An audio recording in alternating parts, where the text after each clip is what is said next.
आई झाल्यानंतर माझं आयुष्य खूप बदललं.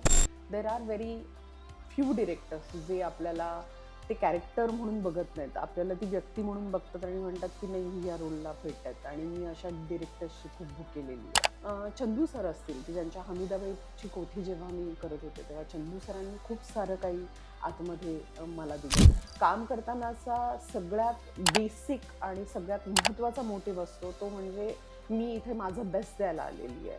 माझा नवरा माझा उत्तम मित्र आहे. मीच स्वतःला स्पॉईल करू शकते आणि मीच स्वतःला घडवू शकते. मी किती प्रोजेक्ट करते किंवा दुसरा कोण किती प्रोजेक्ट करताय, काय करताय, नन ऑफ माय बिझनेस. मला खूप ग्रॅटिट्यूड आहे कारण की मला जे काही अभिनेत्री बनवलेलं आहे ते मला माझ्या मराठी भाषेमुळे. कलाकारांच्या बाबतीत जसं तू म्हणशील की मला नाही वाटत की कुठला मराठी कलाकाराचे पाय खेचतो. जे स्टार्स एशियन तू ज्याला मला जे बेस्ट ॲक्ट्रेस मिळालं होतं तिकडे मी व्यवस्थित साडी नेसून गेले होते. आय एम प्राऊड ऑफ माय पोशाख. मला प्रचंड अभिमान आहे माझ्या टिकलीचा, माझ्या गजऱ्याचा.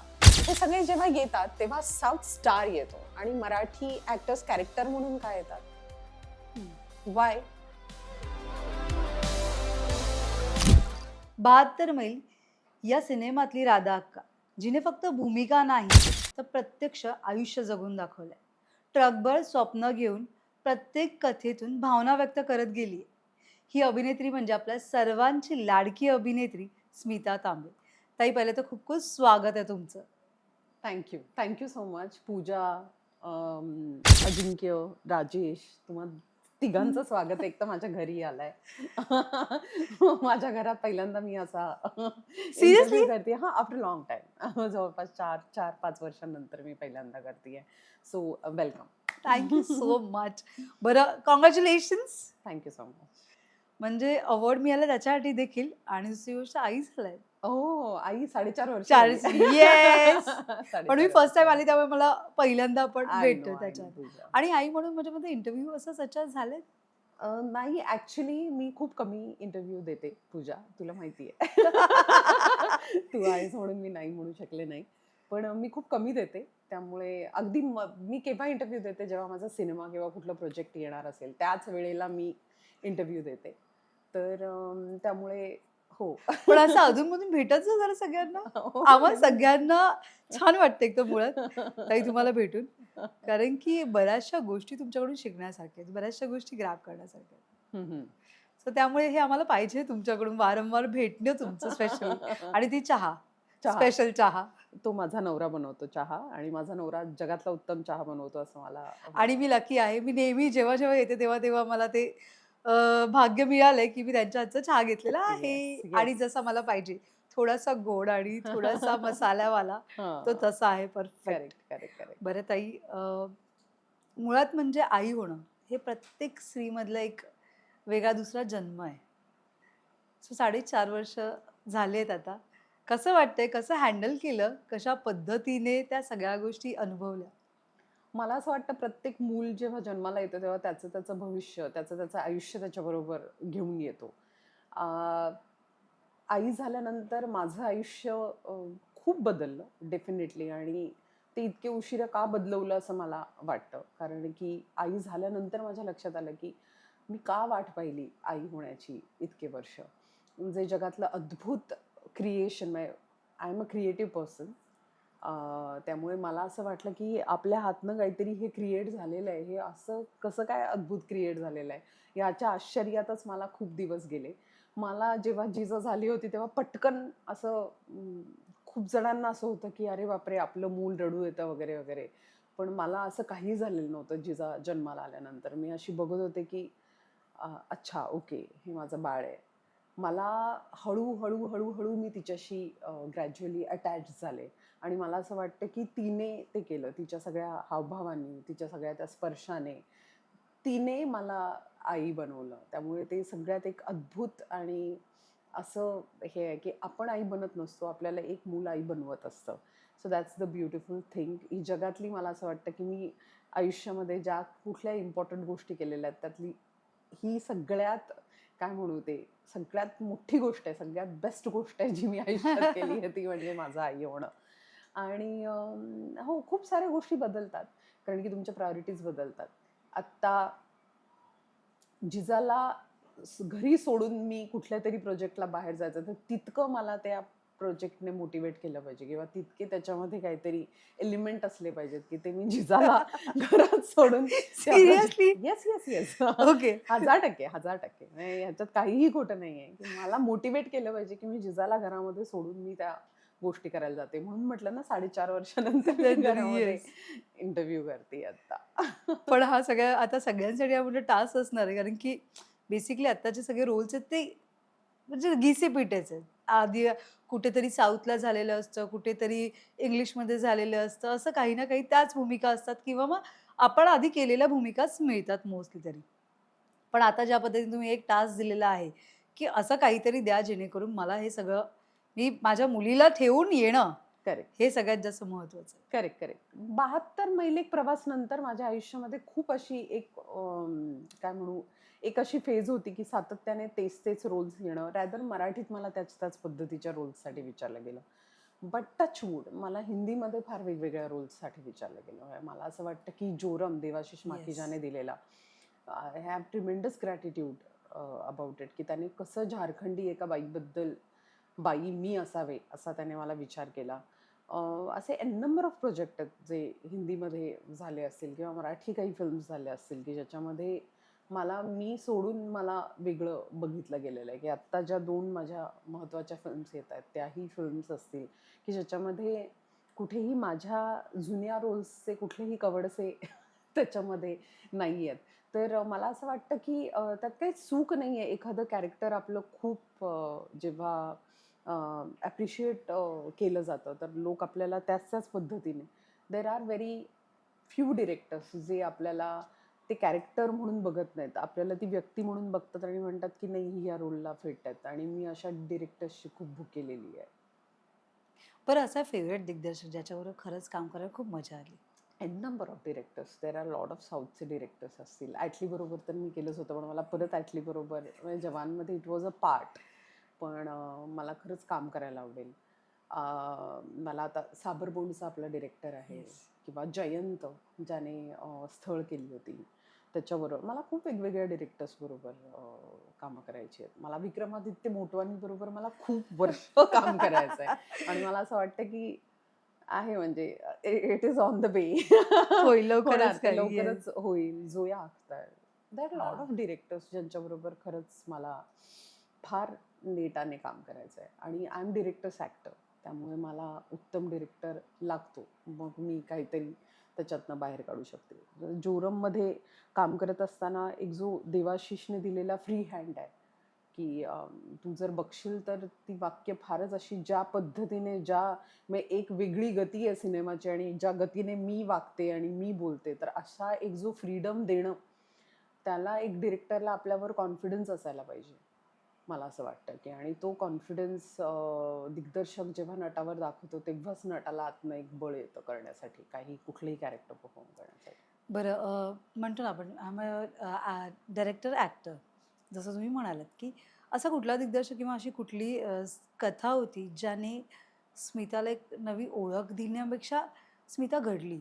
अरे यार, खरंच याच्यातून मला खूप काही शिकण्यासारखं किंवा या कथेतून मला एक मी स्वतःला खूप बदललं.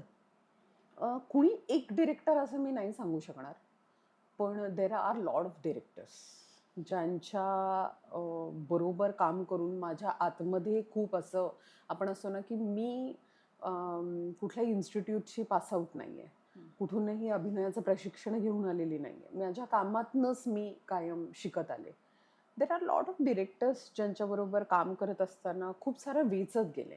त्यातला सगळ्यात महत्त्वाचा दिग्दर्शक जो माझ्या आयुष्यात होता दॅट वॉज राजीव पाटील, की ज्याने of screen and on screen मला सगळंच काही मला असं वाटतं की त्याने अभिनेत्री म्हणून जे काही संचित आहे त्याच्यातला खूप मोठा वाटा जो आहे तो राजीवचा आहे आणि मी हे वारंवार सांगते.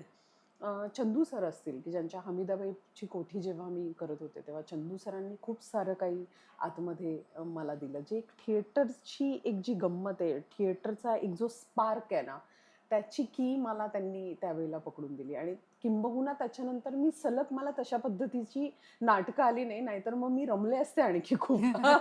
कारण की मला तो टेक्स्ट खूप मॅटर करतो मला म्हणजे काहीतरी एक करण्यामध्ये गंमत असायला पाहिजे त्यामुळे. तर तो आहे प्रशांत नायरचा अमेरिका जेव्हा होती. म्हणजे मला त्याच्या म्हणजे मला कॅमेऱ्यावर कशा पद्धतीने काहीच न करता थांबायचंय. हं. काहीच न करता तुमचं हे असणं हे कसं मॅटर करतंय. मला असं वाटतं, की ते अमेरिका नावाची फिल्म जेव्हा मी प्रशांत बरोबर करत होते, त्याच्यामध्ये मी ते शिकले. म्हणजे मला आता भीतीच वाटत नाही. मी काही न करता बसली आहे, तरी मी खूप काळ जर माझं कॅरेक्टर तसंच बसणार असेल, तर मी ते होल्ड करू शकते आणि ते मी बसू शकते. मला असं वाटतं ते धैर्य मला प्रशांतने दिलं. तर there are lot of directors. देवाशीषचं खूप कॉन्ट्रिब्युशन आहे. खूप कॉन्ट्रिब्युशन आहे. म्हणजे जोरमने सुद्धा एक वेगळ्या पद्धतीचा पात्राचा ठहराव असो किंवा काय असो, तर हे जे प्रशिक्षण आहे, तर ते मला दिलेलंच आहे जोराने. मी निखिल महाजन बरोबर मध्ये छोटासा एक सिने प्ले नावाचं एक प्रोजेक्ट केलं होतं. ओके. सो ते सुद्धा एक खूपच म्हणजे निखिलचं पण एक की स्पेसिफिक वाक्य त्याला एडिट माहीत असल्यामुळे तशाच कंटिन्युटी तशीच असली पाहिजे, तसा शार्प कट आहे तर तिकडेच संपणार आहे, तर ते तसंच प्रिसाइजली मिड शॉटला तसंच क्लोजला तशाच पद्धतीने झालं पाहिजे. तर हे जे एक प्रिसाईज काम आहे निखिलचं सबड्यूट करून करणं, तर मला असं वाटतं की there are lot of directors ज्यांनी आतमध्ये टाकत गेले आणि मग ते पुढे पुढे आपण कुठे कसं यूज करायचं आणि मग तसं करत गेले. बरं, असा कुठला दिग्दर्शक आहे ज्याच्याबरोबर अजिबात पटलं पण नाही आणि काम करायची इच्छाही नाही? नाही, असा दिग्दर्शकच नाही आहे. एक तर दॅट्स माझं ग्रेट. कोणाबरोबर पटलं नाही असं होत होणार नाही आहे. नॉर्मली. कारण मला असं वाटतं, की मी कुठल्याही सिनेमामध्ये किंवा कुठल्याही काम करतानाच्या प्रोसेसमध्ये मी कुणाबरोबर पटवून घ्यायला किंवा कोणीतरी माझ्याशी पटवून घ्यावं. मला असं वाटतं, की हा मापदंडच नसतो किंवा हा मोटिव्हच नसतो काम करतानाचा. काम करतानाचा सगळ्यात बेसिक आणि सगळ्यात महत्त्वाचा मोटिव्ह असतो तो म्हणजे मी इथे माझं बेस्ट द्यायला आलेली आहे. व्हॉट यू आर गिव्हिंग मी त्याच्या पद्धतीने मी रिॲक्ट होणार आहे किंवा काय होणार आहे. त्यामुळे दिग्दर्शकांशी तर माझ्या सगळ्याच दिग्दर्शकांशी फार व्यवस्थित जमतं. म्हणजे हां, एक असू शकेल की काही दिग्दर्शकांबरोबर खूप जास्त ट्युनिंग आहे. जसं देवाशीष बरोबर खूप जास्त मला असं वाटतं की ट्युनिंग आहे माझं. मला जास्त बोलावं लागत नाही देवाशीषला किंवा जास्त हे करावं लागत नाही. आणि मला असं वाटतं की एक तो कॉन्फिडन्स आहे. पण बाकी जी सगळे दिग्दर्शक आहेत, तर मला असं वाटतं की विथ एव्हरीवन आय ऑल्वेज माझा मोटिव्ह असतो कुठल्याही प्रोजेक्टमधनं. मग मी ते कुठल्या स्तरावर करतीये, ती कुठे शूट होतीये, कुठल्या प्लॅटफॉर्मवर जाणार आहे, असे कुठलेही पुढचे विचार न करता अजूनही मला असं वाटतं की मी तितकं स्वतःला नॉन करप्ट ठेवलेलं आहे की या प्रोजेक्टमधनं आपण आत्ता काय घेऊन चाललोय, what new we got it, काय एक्साईट केलं आपल्याला याच्यातनं. अजूनही मी त्या एक लहान बाळाच्या एक्साइटमेंट जी लहान बाळाची असते ती मी तशी आहे. माझ्यामध्ये टिकवून ठेवलेली आहे पण अजून. लहानपणीची स्मिता कशी होती? बापरे! खूप अग्रेसिव्ह. म्हणजे मला आत्ता मी खूप अशी हे आहे म्हणजे मला कोणी मस्करी केलेली मला आवडत नाही. अच्छा. हां, मी कुणाची करायला जात नाही आणि मला कोणी केलेली आवडत नाही. म्हणजे नो नॉनसेन्स कॅटेगरी. माझ्या आतमध्ये खूप ऊर्जा होती. म्हणजे खूप एनर्जाइज असायचे मी. कायम एनर्जेटिक, प्रचंड एनर्जेटिक. त्यामुळे माझी सगळी एनर्जी जी आहे ती स्पोर्ट्सवर जायची. म्हणजे I am always a ground baby. Okay. सातत्याने ग्राउंडवर. पहाटे 4:00ला ग्राउंडवर, दुधामध्ये कच्चं अंड फोडून पिणे वगैरे, वगैरे असं. कारण त्यावेळेला प्रोटीन शेक शेक नव्हते, नावाची राइट. एक हे नव्हती. तर ते किती कसं म्हणजे मला अजूनही मला वाटतं, की ते कसं मी केलं असेल किंवा काय, पण तरीही ती ताकद वगैरे सगळी टिकवण्यासाठी. सो ह्या गोष्टी एक सगळ्या स्पोर्ट्स मी वुमन केल्या. झालं असतात, राइट? आरामात म्हणजे अभिनेत्री नसतात तर? मला असं वाटतं मी नाही स्पोर्ट्स वुमन नसते झाले. अ, मला माझ्या स्पोर्ट्सने मला आतमध्ये एक वेगळ्या पद्धतीचा स्पिरिट्स दिलाय. माझ्याकडे प्रचंड स्पोर्ट्समन स्पिरिट आहे. प्रचंड म्हणजे मला रेअरली गोष्टी हलवू शकतात आत्ता. ओके. हां, रेअरली मला कुणीतरी काहीतरी हलवू शकतं किंवा रेअरली मला कुणीतरी असं काहीतरी मी अशी एक तर कॅरीड अवे नाही होऊ शकत. फटाकन. ओके. आणि जर कॅरीड अवे झाले तर तो कम्प्लिटली माझा चॉईस असतो. कुठे थांबायचं हाही माझा चॉईस असतो. सो ह्या सगळ्या गोष्टी ज्या आहेत, त्या मला असं वाटतं की प्रत्येक मुलीला एज वाईज आणि ह्याच्या वेळेत पण माझ्या स्पोर्ट्सने माझ्या आतमध्ये एक वेगळं स्पोर्ट्समन स्पिरिट दिलंय. मी वाट्टेल तसं लोकांना माफ करू शकते. पण मग मी त्यांना परत एंटरटेन करू देत नाही. हो. हां, म्हणजे मी माफ करू शकते. म्हणजे माझ्या सिस्टममधनं मी लोकांना काढू शकते, की okay fine, this happened in between us. मी माफ केलेलं आहे. But then again no entry. मग परत त्याच म्हणजे एकदा आपला एखाद्या गोष्टीवरनं आपला फाऊल गेलेला आहे किंवा एखाद्या गोष्टीवरनं जर आपल्याला पेनल्टी मिळालेली आहे, तर वारंवार आपण त्या चुका करत नाही ना. वारंवार चुका नाही, पण समजा चूक झालीये हां, आणि हां, माफही केलंय तुम्ही. हां. सो नाऊ आपण we are like friends no, आपण नो, नो. ना? मला असं वाटतं, की फ्रेंडशिप ही खूपच जबाबदारीची गोष्ट आहे. For me friendship is not a casual thing and friends with benefits किंवा friends with just a friends, close friends. माझ्या मते फ्रेंड्स ही जबाबदारी आहे.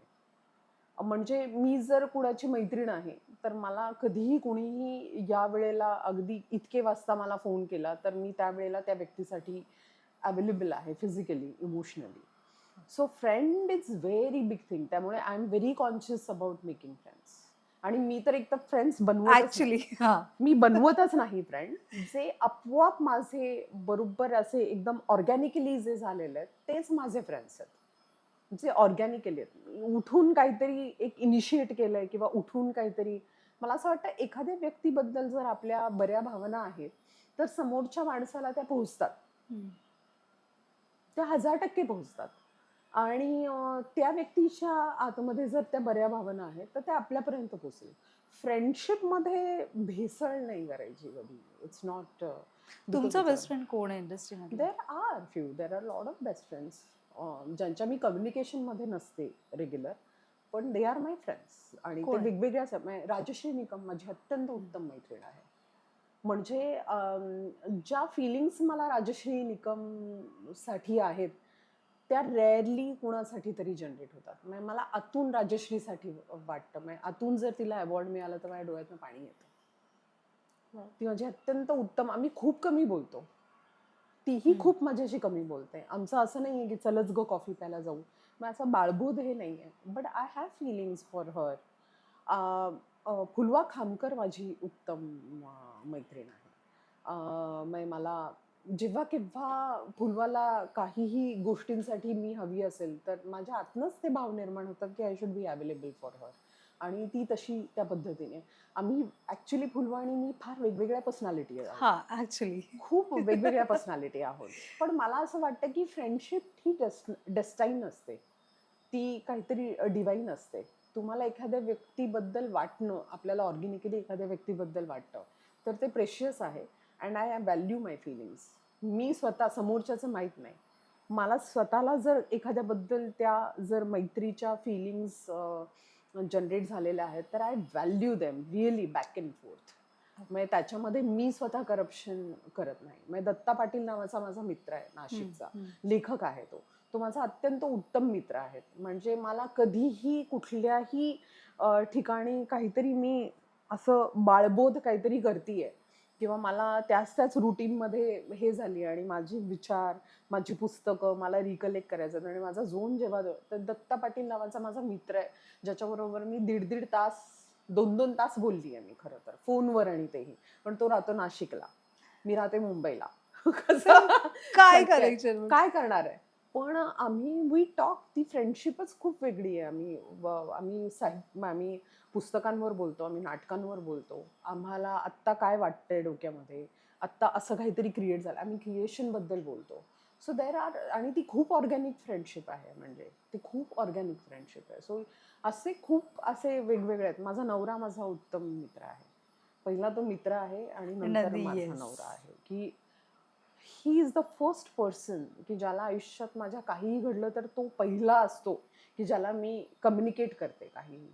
माझ्या हातनं चुका झाल्या तर मी तो लेट कम्युनिकेट करेन, पण मी त्याला कम्युनिकेट करेन की हे माझ्याकडनं झालेलं आहे. आणि मला माहिती आहे की तो व्यवस्थित ते स्वीकारेल. मला माहिती आहे की तो व्यवस्थित त्या सगळ्या गोष्टी की ओके फाईन. कारण की तो फक्त बायको म्हणून माझ्याकडे बघत नाही, तर तोही माझ्याकडे मैत्रीण म्हणून बघतो. सो असे सगळे आहेत. आणि मला माहिती आहे की माझी मुलगी माझी उत्तम मैत्रीण होणार आहे. मी ती जोपर्यंत तिला राईट अँड रॉंग सिग्नल सगळे कळत नाही, तिला वाहतुकीचे नियम, तिला बॅड टच गुड टच याच्यातला डिफरन्स जोपर्यंत कळत नाही तोपर्यंत मी तिची आई आहे. एकदा तिच्या या बेसिक सगळ्या ज्या गरजा आहेत. ज्या गरजा जे नॉलेज जे आईकडनं मुलीला मिळालं द्यावं पाहिजे. लागतं ती कार्य माझी संपन्न झाली की मी म्हणणारे get lost mamma I just want to be your friend. या कारण की तीच असणारी ती मला जास्त कंटेम्पररी ठेवणार आहे आणि मी जितकी कंटेम्पररी राहील तितकं माझं काम कंटेम्पररी राहणार आहे. राईट. आता मी जस्ट इमॅजिन करते थोडी मोठी झाल्यावर जिजा कशी वाटेल, कशी असेल आणि हो, सगळे म्हणजे मी आयुष्य. तुला सांगू माझ्यासाठी आयडियल जो एक असतो ना की आपल्या प्रत्येक रिलेशनशिपचा एक आयडियल असतो. तर माझ्यासाठी मृदुला त्रिपाठी माहिती आहेत का पंकज त्रिपाठी येस. शिवाय. सो मृदुला भाभी ज्या आहेत आणि पुच्चू आशी जी त्यांची मुलगी आहे तर तू जर त्यांच्या दोघी जर त्या आया लेकींचं मायलेकींचं रिलेशनशिप बघितलंच तू त्यांच्या सहवासात जर राहिली जेव्हा ते दोन आणि ज्या पद्धतीचं conversation that is my ideal and inspiring conversation. हो. म्हणजे मला असं वाटतं की मुलाला आई ही अशी पहिली मैत्रीण असली पाहिजे की जे इतकं कम्फर्टेबल घरटं असायला पाहिजे की जिथे मूल पहिल्यांदा येईल आणि विचारेल की इथे विचारेल रॅदर दॅन बाहेर बाहेर कुठे कुठे जाण्याच्या ऐवजी हे पहिलं एक घरटं असेल की जिथे ते सिक्युअर्ड फील करेल आणि तिथे म्हणेल की मी माझ्या आत चाललंय आणि हु एल्स आईशिवाय कोण असेल दुसरं जे त्याला करेक्ट.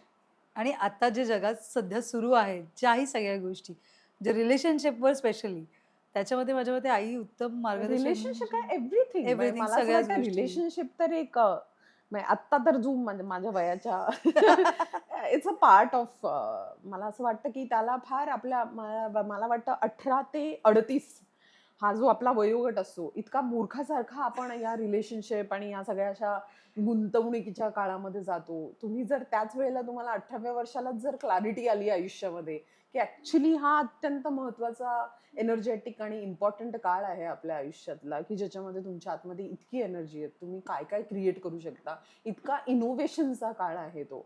तर मी डेफिनेटली असं माझ्या मुलीला म्हणेल की ये मी तुला 18 ते 38 मध्ये काय घडतं ते मी तुला जरा 24व्या वर्षापर्यंत सांगते. 24व्या वर्षापर्यंत काय ती कर पण मग बघ तुला बाकी पुढे खूप मजा आहे. येस. असं म्हणत. आय वॉन्ट टू बरं. बी दॅट मदर. परत आई जिजा गेली कोणावर आहे मुळात? मला असं वाटतं ती दिसायला पूर्णपणे माझ्या नवऱ्यावर आहे. Okay. तिच्या खाण्याच्या ज्या सगळ्या ज्या वरकरणी ज्या गोष्टी आहेत त्या सगळ्या माझ्या नवऱ्यावर आहे पण आत ती माझ्यावर आहे. कारण मला माहितीये का मी तुला सांगते कशावरनं मला वाटतं ते. आमच्या दोघींची ही एक सवय आहे. रात्री आम्ही बेड साईड लॅम्प असतात वर तू आता तुला दाखवतेस तर वर बेडसाईड लॅम्पच्या बाजूला एक कोपऱ्यातला जो लॅम्प आहे तिकडे ती आणि एका बाजूला मी असे आम्ही मंडला आर्ट करत असतो. तर पेंट करत असतो रात्री. Yes. तर आम्ही झोपताना बिकॉज हे सगळ्यांनाच अनुभवलं आणि हे आता खूप जणांना हे ज्ञान आहे की तुम्ही जितकं स्क्रीन बघाल रात्री तितकी तुम्हाला डिस्टर्ब झोप लागते. पण तुम्ही जर अशा काही गोष्टी करा म्हणजे उदाहरणार्थ पुस्तक वाचताय किंवा उदाहरणार्थ काहीतरी पेंटिंग किंवा जे व्हॉट एव्हर यू वॉन्ट जे बारीक काम आहे ते तुम्ही रात्री करून एक अर्धा तास जरी केलं आणि तुम्ही झोपलात ना तर लिटरली झोपेची गोळी घेतल्यासारखं तुम्ही झोपाल. हो. तुम्हाला बिलकुल तुम्हाला डिस्टर्ब स्लीप हा तुम्हाला प्रॉब्लेमच राहणार नाही. तर ती आणि मी असं आम्ही ते साईडला बसून मंडला आर्ट करतो आणि मी तिला बघते की ती झोप आलेली असते तिला अशी झोप आणि मी बघत असते तर मी म्हणते की जिजा सो जाओ नाही मम्मा ये पूरा सर्कल कंप्लीट होणे दो ये हो गया आणि तिला झोप आलेली असते पण तिचं तिने टार्गेट बनवलं की तो की मला सर्कल कम्प्लीट करायचं. And this is me. Oh. ही मी आहे त्याच्यावरनं मी ओळखते की कारण की मला कोणी नाही देऊ शकत. मला मीच स्वतःला स्पॉइल करू शकते आणि मीच स्वतःला घडवू शकते. बरं स्मिता आणि तुमचं आणि आईचं नातं कसं होतं? माझी आईने माझ्यावर प्रचंड पगडा आहे. ऍक्च्युली आम्ही खूप स्पष्ट बोलतो एकमेकींशी आणि मला असं वाटतं की ते स्पष्ट बोलणं तिनेच मला शिकवलंय. अच्छा. म्हणजे मी आईला खूप क्रिटिसाइज करू शकते आणि माझी आई मला प्रचंड क्रिटिसाइज करू शकते. म्हणजे मला जेव्हा पहिलं स्टेट अवॉर्ड मिळालं होतं आणि ते टेलिकास्ट झालं त्यावेळेला मी आईला फोन केला की हॅलो आई काय कसं वाटलं. पहिला स्टेट अवॉर्ड बेस्ट ऍक्ट्रेस मिळालाय. आई कसं वाटलं काय वगैरे. अत्यंत घाणेरडी साडी नेसली होतीस तू असं फोन ठेवला. अजूनही शी इज ऐक. अजूनही ती अशी आहे की तर इतकं स्ट्रेट फॉरवर्ड आहे. आणि माझ्या आईचं आणखी एक तुला खूप अद्भुत किस्सा सांगते मी. माझ्या आईला ना इथे गाठ होती ओके. आणि ती खूप मोठी गाठ होती. तर त्या गाठीचे एकतर ती कॅन्सरचं त्याला ते नॉर्मली जी प्रोसिजर आहे की त्याचं चेकिंग होईल की ती कॅन्सरची आहे की नाही वगैरे, एक तो प्रकार. आणि ती काढायला पाहिजे गाठ, कारण की त्याच्या आजूबाजूला सगळ्या छोट्या छोट्या नसा आहेत ज्या ब्रेनशी आपल्या रिलेटेड आहेत, तर काही परिणाम होऊ शकतात त्याचे. तर ऑपरेशन खूप मोठं होतं कारण त्या गाठीचा साईज फार मोठा होता. त्या गाठीचे काहीच हार्म नव्हता, पण साईज मोठा होता. त्या ऑपरेशन मध्ये पण काही गोष्टी होऊ शकतात कारण आजूबाजूला सगळ्या बारीक नसा अडकलेल्या आहेत. आणि मला जेव्हा याची ग्रॅव्हिटी कळली तशी मी मुंबईवरनं निघाले, कारण आईचं आणि बाबा they are so strong headed. अजूनही आमचं घर सगळे आई बाबाच चालवतात. म्हणजे भाऊ बहिणी वगैरे आहेत, बट द एंटायर फॅमिली सगळे प्रमुख डिसिजन आहे सगळे ते. डिसिजन आई बाबाच आहेत माझे. तर मी पुण्यावरनं पुण्याला पोहोचले तेव्हा तिला ऑपरेशन थिएटरमध्ये घेऊन जात होते आणि मी देवाकडे प्रार्थना करत होते की मला ऑपरेशनच्या आधी माझ्या आईला बघू देत असं म्हणून. आणि मी गेले तर त्या हिरव्या गाऊनमध्ये वगैरे बिर्ला हॉस्पिटलला तिचं ऑपरेशन झालं आणि मी असं आईला बघितलं. तर आईला मी असं, आई तू काळजी करू नकोस, हे मोठं ऑपरेशन आहे, पण मी आली आहे आणि मी येण्याने खूप फरक पडणार आईला, हेही मला माहिती आहे. तर मी असं बघितलं आणि मी म्हटलं की हिला काय मी इन्स्पायर करू. ओके. कारण ती लिपस्टिक लावून मेकअप करून ती बसली होती. तर मी म्हटलं की काय तू मेकअप का केलास आई. त्याच्यावर ती म्हणाली की हे बघ, जो कोणी डॉक्टर माझं ऑपरेशन करतोय ना, त्याला कळलं पाहिजे की एक तर ते चेहऱ्याच्या जवळ आहे आणि सुंदर व्हायचं ऑपरेशन करतोयस तू, त्यामुळे नीट कर.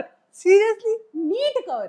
मी म्हटलं की ओके, आपण हिला काहीच मोटिवेट करू शकत नाही, ही स्वतः सेल्फ मोटिवेटेड आहे. आणि तिने म्हटली की हा रुमाल, ते ऑपरेशन मधनं ते आलं की ते भुलीत असतं, ते लाळ गळत राहते, तर हा रुमाल आहे, ते मला घाणेरडं ठेवू नका, ते नीट पुसा. सो तू सांग, स्वीट. मग आता तिची मी मुलगी. मी कशी असेल. मग मी कशी असेन. सो आईचं खूप एक ती खूप स्ट्रॉंग हेडेड आहे. ती इंडिपेंडंट होती. त्या काळामध्ये बायका जेव्हा जास्त हाऊसवाईफ राहायच्या किंवा हाऊसवाईफ हे मोठंच काम आहे, जबाबदारीचंच काम आहे, Definitely. पण तिने हाऊसवाईफ कम ती अर्न करणारी सुद्धा होती. त्यामुळे त्या काळात ती तशा पद्धतीने रिबेलियस, छोट्याशा भावाला माझ्याकडे सोडून ती क्लासला वगैरे जायची. सो ते सगळं यूज टू आहे. सो ते सगळं पाणी आतमध्ये. पण खरंच आपण अशा म्हाताऱ्या बायका बघतो ज्या अजूनही रुमाल वगैरे घेऊन बसतात आणि मग काही झालं तर असे टिपटॉप असतात. म्हणजे मीही आजीला वगैरे बघितले एकदम अशी छानशी अगं कशाला एवढा रुमाल? नाही तर सगळीकडे जाताना घेऊन कशाला घरातच आहेस, कुठे जाते? पण नाही तो पाहिजे असतो. असतात अशा मला वाटतं आपण खूप जास्त आळशी आहोत. मला असं वाटतं आई, आज्जा ही जी सगळी पिढी होती ना, ह्यांच्यामध्ये खूप वेगळी एनर्जी होती आणि यांना डिस्ट्रॅक्शन नव्हतं. आपल्याला खूप डिस्ट्रॅक्शन आहे. आपल्याला Instagram आहे, आपल्याला WhatsApp आहे. There are lot of distraction. खूप सारे एंटरटेनमेंट चॅनल्स आहेत, खूप ऍक्च्युली सारे व्हिडिओज आहेत, रील्स आहेत, एव्हरीथिंग वी हॅव. त्या जनरेशनला तसं काही नव्हतं ना, त्यामुळे खूप अलाइन्ड, फोकस्ड आणि बेसिकली आयुष्यात स्वतःला काय पाहिजे याची क्लॅरिटी असल्यामुळे जो तो क्षण आनंदात सेलिब्रेट करण्याची एक वेगळी त्यांच्यामध्ये एक कसब, आता बघ त्याला कसब म्हणावं लागतंय. पण नाही तेव्हा होतं. तेव्हा एक त्यांची राहण्याची, विचार करण्याची इव्हन तेव्हा ते म्हणायचे पण, बोलताना विचार करून बोला. आता हे शब्द आपण ऐकतही नाही किंवा आपण सांगतही नाही, की अरे बिंदास आपण मन मोकळं करून बोलतो हो, एकमेकांशी किंवा अशा हो, सगळ्या गोष्टी आहेत. हो, तेव्हा मोठ्यांसमोर असं बोलायचं नाही किंवा हे नाही. हो, आता असं नाही. आता हो. बिंदास छोटी मुलं असू दे, काही आहे, ते एक फ्रीडम हे मिळालेला बघ, आहे. मला असं वाटतं ते चेंजेस होणार थोडेफार. हां. म्हणजे उदाहरणार्थ आता माझ्या आजीने माझ्या आईला कसं वाढवलं किंवा बाबांना कसं वाढवलं, त्या काळामध्ये ते सगळं हे होतं. प्रत्येक पिढीमध्ये बदल होणार आहेत, पण मला असं वाटतं बदल होताना जे बेस्ट पाठीमागचं होतं ते घेऊन घेऊन बरोबर जर बदल झाले ना, तर मग मला असं वाटतं की दॅट विल कॉल प्रोग्रेस, की तुम्ही विकासाकडे चाललेले आहात. कारण की तुम्ही तुमच्यातलं बेस्ट सोडून पाठीमागे काही जात नाही आहात.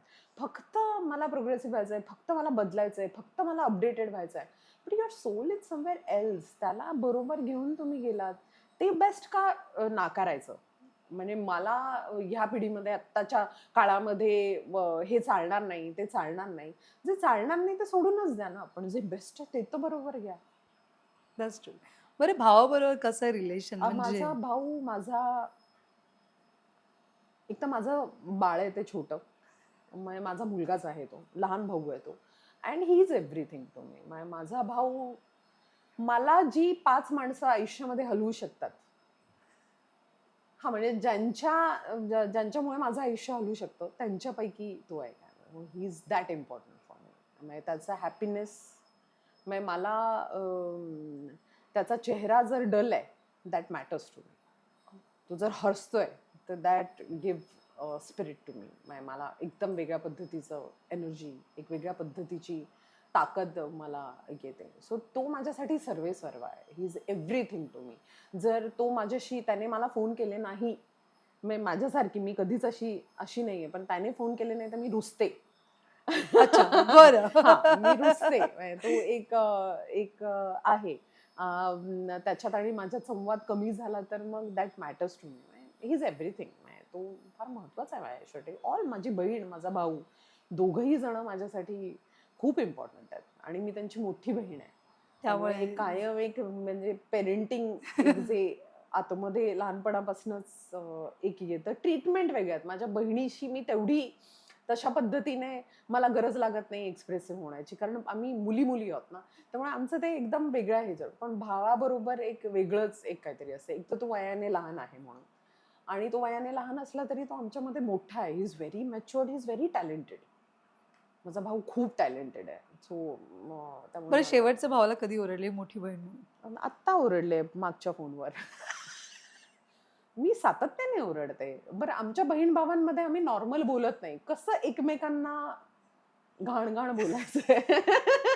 बहीण भावाचं असंच ते रिलेशन नातं असतं. तसंच It's असतं, not right. गुडी रिलेशनशिप वगैरे वगैरे. आणि तोही वाटेल तसा बोलतो. आम्ही आम्ही एकदम, आणि बहीण भाऊ आम्ही असेच अक्कल बोलतो. वगैरे काढणं वगैरे? ही अक्कल बेसिक आहे.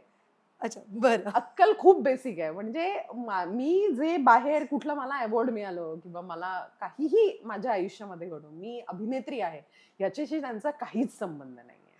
माझ्या घरामध्ये शून्य. म्हणजे माझा भाऊ बहीण काय, माझ्या आई वडिलांना पण त्याची एक घरात असताना इट्स नथिंग. इव्हन नवरा काहीच नाही, म्हणजे मला काहीच नाही. ती भांडी पडली तेवढी घासून घे ना तेवढी. हा, it's very normal. It's very normal. All are very, आणि आय वॉन्ट इट. मला ते तसंच हवंय. आणि ती तशी मजा वेगळी आहे. तशी म्हणजे आता काय बदललंय, तेच आहे की. मग तो वेगळ्या प्रोफेशन मध्ये काम करतो, मी वेगळ्या प्रोफेशन मध्ये, माझी बहीण वेगळ्या प्रोफेशन मध्ये काम करते, आई वेगळ्या प्रोफेशन मध्ये काम करत होती, बाबा वेगळ्या प्रोफेशन, नवरा वेगळ्या प्रोफेशन मध्ये. पण घर हे बेसिकच आहे ना, म्हणजे ते सगळ्यांचंच आहे. ती एक सार्वजनिक जबाबदारी आहे. पण मी एक अभिनेत्री आहे, चला आता नाही मला छे हे- छे छे छे, असलं काही असं तसे नाही. लाड वगैरे काही? असे लाड आमच्या घरामध्ये कुणाचंच होत नाही. लाड हा प्रकार आमच्या घरामध्ये जरा कमीच आहे. का पण? हो, माझ्या घरात जळत असतील तर माझा नवरा माझे खूप लाड करतो, असं वगैरे एक आहे फॅक्टर. पण लाड असे नाही आमच्या घरामध्ये. आमच्या घरामध्ये हे बघ, लाड म्हणजे कसे आहेत, पॅम्परिंग ऍटलीस्ट. पॅम्परिंग. हे बघ कसं आहे पॅम्परिंग, मी तुला सांगते की दिवाळीला म्हणजे हे खरंच सांगते मी. आई बाबा मारणार आहेत मला. दिवाळीला ड्रेस जेव्हा खरेदी करायचा आहे, तेव्हा जेव्हा लोक त्यावेळेला 500 रुपयाचे 600 रुपयाचे ड्रेस वगैरे खरेदी करायचे, ऍट दॅट टाइम माझं मी कधीची गोष्ट बोलतेय, मी 85-86 वगैरेची गोष्ट बोलते, की जेव्हा मला हळूहळू कळायला लागलेलं आहे की ड्रेस होतोय, आपल्यासाठी घेतला जातोय वगैरे वगैरे. 90ची गोष्ट. त्यावेळेला माझे आई वडील 2000, 2500 असे दिवाळीला वा, असे ड्रेस म्हणजे हे खूप झालं. हा, म्हणजे त्याच्यात माझ्या आईचंच एक असायचं, किंमत काय, हा मग ती बघणार, नाही चांगल्या किमतीचा ड्रेस दाखवा वगैरे असे, बर का. आणि तेच कपड्यांसाठी इतके पैसे खर्च करणार, आणि सगळ्यात जास्त आम्हाला काय उडवायला आवडायचं, फटाके. फटाक्यांच्या वेळेला फटाके नाही, ती लवंगी फटाक्यांची एक माळ जी आहे, तिचा तो धागा काढून ती सोलायची, आणि त्या सगळे फटाके, लवंगी फटाक्याच्या लवंग्या अशा बाजूला करायच्या, घे तुला 6, घे तुला 6, आणि घे तुला 6. हो, खरंच हे माझ्या घरामध्ये झालेलं आहे वगैरे. एक बॉक्स असायचं पावसांचं, त्याच्यामध्ये 6 पाऊस, हे तुझे 2, हे तुझे 2, हे तुझे 2. बापरे, मी म्हणायचं की इतके हजाराचे ड्रेस घेतले, आणि हे काय असं वाटून आहे. पण ते आत्ता कळतं की त्यावेळेला आई वडील असतील की खरंच इतके फटाके नाही वाजवले पाहिजे. म्हणजे चांगली गोष्ट आहे ती. चांगली गोष्ट तेव्हा कळायची नाही. मला कळायचं नाही हेच आपले आई वडील ज्यांनी कपडे तर इतके महागातले घेतले. बरं कपडे नुसते घेणार नाही त्याच्यावर मॅचिंग सँडल घेणार. तेव्हा आहे बघ मी ज्या काळातलं बोलते किंवा मी ज्या भागात होते त्या भागामध्ये एक ड्रेस घेतला, फार फार तर क्लिप घेतली, त्याला मॅचिंग लाल रंगाचा रबर घेतला वगैरे तर डन आहे दिवाळी. ऍक्च्युअली हा डन आहे दिवाळी. राईट. पण त्यावेळेला माझे आई वडील की नाही ते मॅचिंग सँडल पाहिजेत, मग ते ब्रेसलेट पाहिजे, मग ते गळ्यातलं पाहिजे, मग कानातलं पाहिजे, मग पिन पाहिजे मॅचिंग, हेड टू टो सगळं असं ती ती मॅचिंग करणारी माझी आई. ती लवंगी फटांमध्ये का असं करत असेल बरे. एकदा धनत्रयोदशीला तिने मला फटाके वाजवायला दिले नाही. तेवढ्या धनत्रयोदशीला नसतात वाजवायचे फटाके, फक्त लक्ष्मीपूजन, भाऊबीज आणि पाडवा. तर आय डोंट नो वाय शी का अगेन्स्ट आहे. सो हा टॉपिक कशावर निघाला होता बेसिकली भावावरून. की असं असं आहे आमच्या घरामध्ये की असं आमच्या घरामध्ये आमची ही अशी एक पण हे मला आवडलंय, हे छान आहे. माझ्या मते आता सगळेजण हे असं करतील, तुला 5,000चा ड्रेस देतो पण फटाके मात्र तू फटाके तुला 500 रुपयाचेच घे आणि लवंगी ते तुम्हाला सोलून- डिवाइड करून देतो. सोलून अशा घरे. पण अरे त्याच्यात काय मजा असायची माहितीये का, त्याच्यामध्ये एक जुगाड. माझी जी बहीण आहे तिला सटासटा ती कधी विचार करायची नाही की तिचं काय वाजवायचंय वगैरे वगैरे. फटाफट बंदुकीतल्या त्या टिकल्या टिकल्या बिकल्या वाजवून हा. वगैरे वगैरे. बरं ते टिकल्याला खूप कष्ट पडायचे कारण टिकली त्या ती पिस्तुलीमध्ये टाका वगैरे वगैरे. रिळं असायची ती फटाफट हा. यायची.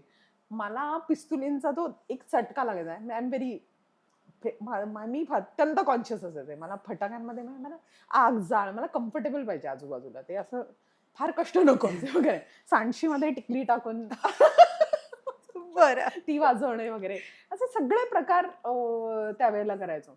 माझा भाऊ जो आहे भाऊ फार पुरवून पुरवून फटाके वाजवायचा. तो असं व्यवस्थित त्याचे दिलेले ते छान ते साठवून ठेवणार आणि मग ठेवणार. मग आमच्या कॅरी बॅग्स असायचे त्यावेळेला काही प्लास्टिक हा, हा, बंदी हा. नव्हती.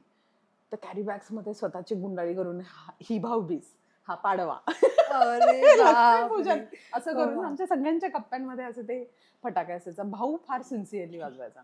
सो एका पॉइंट नंतर मला एक जरा एक मोठा एक वय झाल्यानंतर मला असं झालं की यार टिकल्याच वाजवायला मजा येते. बाकी फटाक्यांमध्ये मला ते मजा नाही. लावा तो जळलाय की नाही जळलाय अरे बरं, जळली जळली वाद परत पळत या वगैरे वगैरे. ते फालतूगिरी आहे एकदम. जिजा किती एक्साइटेड आहे त्याच्या फटाक्यांसाठी वगैरे. जिजा फक्त जिजा फक्त टिकल्यांसाठी आता आहे फटाक्यांसाठी. पण तिला असं अजून काही एवढं कळत नाही. 4.5 वर्षाची हा आहे ती. पण तिला मोठे फटाके बघितल्यावर तिला जी तिला एक्साइटमेंट आवाजांचे फटाके अजिबात आवडत नाहीत. बरं. She don't like it at all. आणि तिला धूर आवडत नाही. अच्छा. हा मग ती आत्ताच ती या वेळेला इथे रहिजामध्ये दिवाळी म्हणजे सगळे एका ठिकाणी येतात Yes. फटाके वाजवायला. आणि ते सगळे मोठे शोभेचे फटाके हा. वगैरे असे सगळे असतात वगैरे. तर तिला ते वर बघून असं 2-3दा मग ती म्हणाली की मला जरा लांब घेऊन जा, बहुत धुवा आहे असं करून ती हो. लांब घेऊन जा वगैरे वगैरे. तर मला इन जनरल कळलं की ती थोडीशी स्नॉबिशच होणार आहे या बाबतीत. बरं, जसं तुम्ही म्हणालात की भावाचं आणि तुमचं ती केमिस्ट्री कळली एकंदरीत तिघांची कशी होती. भयंकर. बरं, पूर्ण फॅमिलीमध्ये कोणीच या क्षेत्रात नाहीये, नाही कोणीच नाही. नाही या क्षेत्रात येताना खरंच असं कधी वाटलं की हां बाबा, चला आता हे क्षेत्र कन्फर्मच करूया आपण? म्हणजे असं कधी झालं की नाही, या क्षेत्रात काही घडत आहे माझं पुढे, तर let it be, me back out करते? नाही मला बॅकआउट नावाचा प्रकार is not in my system. Okay. हा म्हणजे कितीही काही झालं तरी बॅकआउट नावाचा प्रकार सिस्टीम मध्ये नसतो. हा मला ते जमतंय की नाही हा एक प्रकार होता. पण मला मला मी खूप रमले. मी जेव्हा जोगवाच्या सेटवर गेले ना तेव्हा मी अशी 1000% शुअर होते की मला याच फील्डमध्ये सिनेमा मीडियममध्ये आणि मी मजा करणार इकडे. अच्छा, हे कन्फर्म म्हणजे तेव्हाच झालेलं. कारण की मी माझं काम आहे. मी खरंच सांगते तुला हार्डली माझं करिअर कुठे चाललंय, मी किती प्रोजेक्ट करते किंवा दुसरा कोण किती प्रोजेक्ट करताय, काय करताय, नन ऑफ माय बिझनेस. मला ह्याच्याने शून्य फरक पडतो. म्हणजे माझ्या विचारात सुद्धा हे मुद्दे नसतात. मीच माझ्यामध्ये इतकी आनंदी एक स्वतंत्र नागालँड आहे मी, की मीच माझ्यामध्ये इतकी आनंदी असते की ते कुठलं तरी प्रोजेक्ट करून आल्यानंतर हा आनंद आहे. बरं मला आनंद ज्या ज्या गोष्टीत मिळतो त्या गोष्टी करते. म्हणजे जसं तुला म्हणाले की मंडला आर्ट, आम्हा दोघींनाही आनंद मिळतो. मग ती मी जगातली सगळ्यात आनंदी असते. मी मध्ये गोधड्या शिवायचे, माहितीये का तुला, मी गोधड्या शिवायचे घरामध्ये. तर मला का? आणि स्वतःच्या हाताने शिवायचे मी करोना पिरियड मध्ये. ओके. हो, मला छंद लागला होता. तर तो बरं. माझ्या आयुष्यातला सगळ्यात बेस्ट पिरियड होता. वाव. सो इतकं सगळी स्वतः ऑक्युपाय आणि एंगेज असल्यामुळे असं दुसरीकडे बघायचं असं काय वेळच नाही. त्यामुळे अरे बापरे, आपलं काही होत नाहीये. हा पॅरामीटर तू कशावर सेट करणार? म्हणजे काय पॅरामीटर आहे ज्याने आपलं काही होत नाही आणि काय पॅरामीटर आहे ज्याने आपलं काही झालंय हे कळणार आपल्याला. सो तो जो मधला आहे तो मीच आहे तो. त्यामुळे तो कधीच असा विचारातच मुद्दा नव्हता की no I am done here किंवा oh my God I am doing good वगैरे असा कुठल्याच भावना येत नाहीत डोक्यात. बरं, आई म्हणून सांभाळणं जेव्हा स्टार्टिंगचे पिरियड्स होते किंवा जन्म झाल्या त्या सगळ्या गोष्टी, जेवण स्वतः तुम्ही बनवायचं स्वतःचं? मी अजूनही घरामध्ये आमच्या घरामध्ये मी आणि माझा नवरा आम्ही स्वतः घरामध्ये जेवण बनवतो. मी नसेन तर तो, तो नसेल तर मी असे आम्ही दोघेही ॲक्टर आहोत. आमच्या घरामध्ये आमची मूल एवढं लहान होतं तेव्हा म्हणजे मला खूप आश्चर्य वाटलं, की असं का लोक म्हणाले? असं आजूबाजूला "ओह यू डोंट हॅव नॅनी?" तर मी म्हणायचं म्हणजे नानी असायला पाहिजे का बाळाला? मी म्हटलं तिची नानी आहे एक. ती येते मधनं-मधनं, माझी आई येते. पण आपलं मूल जन्माला घालायचं आणि ते कुणाला तरी सांभाळायला द्यायचं. आता तितकीच गळ्यापर्यंत गरज पण माझ्यासाठी सगळंच मॅनेजेबल होतं. तुम्हाला मूल झाल्यावर काय करावं लागतं, की तुम्हाला मॅनेजमेंट तुमची टाईट करावी लागते. इनफॅक्ट जिजा झाल्यानंतर मी सगळ्यात जास्त काम केलं. जिजा 6.25 महिन्याची पण नव्हती तेव्हा मी बाबूच्या सेटवर पोहोचले होते. पॅचवर्क करायचं होतं. एस्केप लाईफ मी जिजा 3.5 महिन्याची होती तेव्हा त्या सेटवर होते. जिजा जेव्हा 6.5 महिन्याची होती तेव्हा मी जोरमच्या सेटवर होते. म्हणजे हाऊ आहे आणि जोरम तर म्हणजे ओडिसा, झारखंड अत्यंत लोह आहे ज्याच्या वाऱ्यामध्ये म्हणजे हवेत लोह आहे. असे लोह्याचे पार्टिकल्स आहेत. तुम्ही अंघोळ केली आणि तुम्ही पाणी खूप वेळ अंगावर नाही घेतलं आणि एकच मग पाणी घेऊन जर अंगावर घासायला घेतलं तुम्हाला स्क्रॅचेस पडतील अंगाला. इतके पार्टिकल्स त्या हवेमध्ये आहेत सगळे खदानीत वगैरे. अशा ठिकाणी शूट करत होतो. तर मी खूप काम केलं जिजा झाल्यानंतर. इनफॅक्ट माझ्या नवऱ्याचं शूट असायचं तेव्हा माझा नवरा एकटा जायचा. पण जेव्हा माझं शूट असायचं तेव्हा माझा नवरा, माझी आई असे एकत्र जायचे. कारण तो म्हणायचा की मी माझं शूट नाही आहे पण माझ्या बायकोचं शूट आहे ना, that means it's my shoot. So we all were there आणि अत्यंत उत्तम प्रोडक्शन हाऊसेस मिळाले की जे अत्यंत जिजा जेव्हा एस्केप लाईफ करत होतो तेव्हा संपूर्ण व्हॅनिटी मला दिली होती. त्यातला एक आतला कप्पा जिजाचा असायचा कारण की तेव्हा करोना पिरियड होता. मग मधल्या कप्प्यामध्ये मी आणि आई असायचे आणि एकदम जो तिसरी जी जो कप्पा असायचा ज्याच्यामध्ये एडीज वगैरे बोलवायला यायचे. कोणी असे इकडे यायचं सुद्धा नाही. सो अशा पद्धतीने कॉपरेटिव्ह प्रोडक्शन हाऊसेस होते.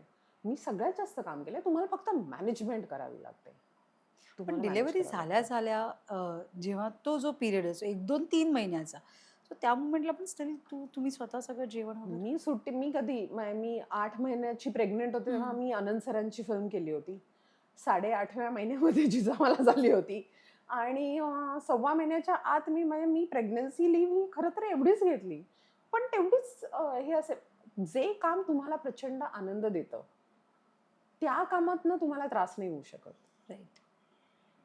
आणि जे काम मला आनंद देत नाहीये, त्या कामावर तर मी जिजा झाल्यापासून जातच नाही. अच्छा. हां, मला जे काम आनंद देतंय, मला आय शुड बी हॅपी. मी आनंदी पाहिजे. मग मला आनंद त्या पैशातनं मिळतोय का? किंवा त्या कॅरेक्टरमधनं मिळतोय का? मला युनिटमधनं मिळतोय का? माझे प्रत्येक वेळेला ते वेगवेगळे parameters. I am living for myself आणि this life is important for मी.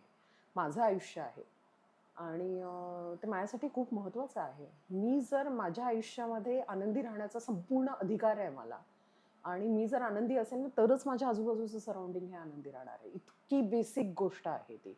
आणि तुम्ही आनंदी असता म्हणजे कुणाचा तरी आनंद असे काही तुम्ही टॉक्सिक नसता.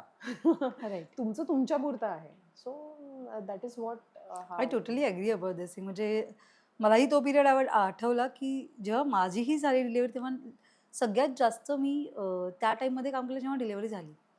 तुम्हाला बाळ तुमचं बळच देतं. ॲक्चुअली. तुम्हाला भरपूर बळ देतं. आता जिजा अशी आहे की सेटवर कोणी ॲक्शन म्हणाले तर ती म्हणते की सायलेन्स.